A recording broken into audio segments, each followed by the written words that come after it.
Yo, what's up boys? In today's video, we're gonna rate male characteristics that tend to have the most sex appeal, rating through A tier to D tier. Essentially, the desire of a woman's, traits in a man that's more masculine than usual. So that could be jawline, beard, six-pack, abs, etc. And today we're gonna see which ones are A tier, B tier, C tier, and D tier. So stick to this video to the end and let's get into it. All right, so right off the bat, a well-defined body. I tell every guy to stick to this first, and this is the basic thing you should self-improve when you're on the self-improve journey. It's essentially gonna be your foundation of why a girl could be interested in you. I've seen like 6 and 5 out of 10s, go from like 7 or 8 out of 10s in a girl's perspective just because they have a good body. Girls actually prefer a lean physique more than, a dad bod, no matter how much times they tell you, okay? They will sugarcoat it, and it's actually proven 12 to 15% body fat range is, ideal for the men's body. And so for those reasons, I'm gonna have to put a good body in A tier. It's just something you can never go wrong with. All right, the next characteristic is gonna be a structured jawline. The jawline is definitely a universal attraction for men. But if you do have a beard, it doesn't really cover it that much.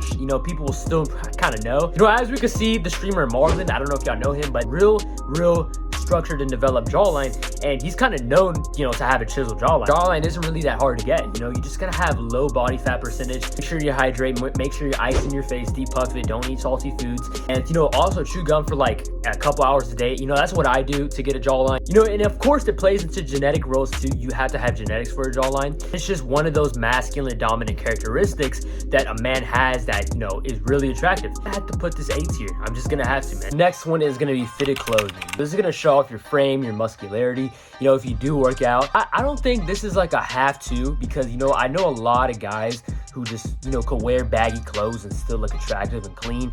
They're not super skinny, they're not super fat, but they just fit the frame well. So I'm a skinny guy myself, and at school when I would wear some tight fitted clothes, I would always get compliments, and most of them would be like, yo, do you work out? Or bro, like you look like you're big. And like I was skinny, like I wasn't that big, like I was just skinny and I just wore tight fitted clothes. And when it comes to fashion, I usually get like a baggy bottom and then like a tight fitted top. For me, that would always work because I had a small frame, and I was kind of imbalanced in that, oh crap, like does this fit me, or is this too baggy? Or I was just all over the place and I couldn't find anything that fit me. Once I started getting some fitted tops, it really did change the game, because I felt confident, I felt like I filled out my frame, and I also got compliments a lot.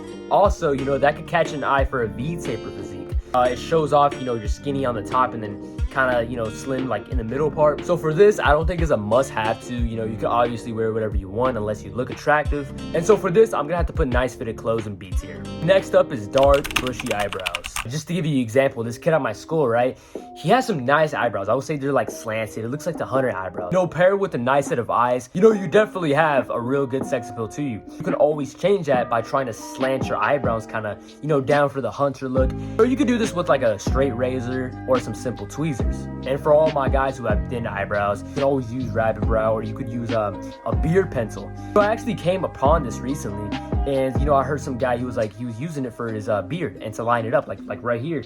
And so I was like, hold on, what if I just use that on my eyebrows? So you always want to have dark stubble eyebrows as a man. Women have thin, clear eyebrows, and men have dark, bushy eyebrows. So I'm gonna have to put this in B tier, but the only reason is because I've seen celebrities and, attractive guys still rock the thin eyebrow look. I know y'all are waiting for this, and the last one is height. So look, obviously you can't control this as a man. And, if you want to go break your legs just to add a couple inches to your height, that's gay. I don't think height matters that much. I think it's more so, how much you let it matter. Because trust me, I've seen tall guys not get girls and the same guys with short. But, the guy with the overall status, looks, and money, they could get all the girls. But don't get me wrong, height is still a good factor if you have it. Just off these facts alone, I might have to just put this A tier. If you want to keep seeing more Red Pill content like this, just make sure to hit subscribe. I try my best to post every single day and give y'all value throughout my content. See y'all later.